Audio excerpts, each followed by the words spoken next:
difference of opinion. We don't know when the hayd finished and she says it finished.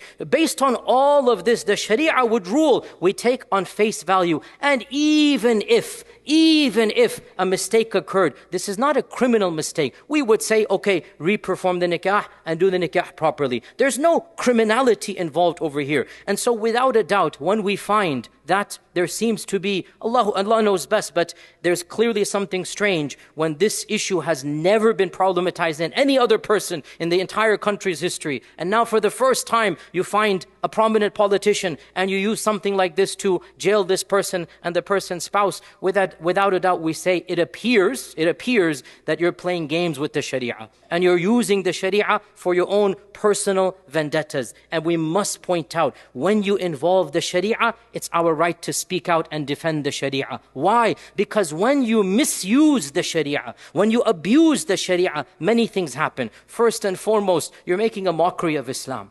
Secondly, the non-practicing Muslims, they themselves are going to feel weird. What is going on here? Thirdly, the non-Muslims will make fun of our religion. They're going to not understand this. And fourthly, and most importantly, honestly, it's one thing you do dhulm, and that's bad enough. When you bring in Allah to justify your dhulm, wallahi, you've reached a different level. It's one thing you do dhulm, that's bad.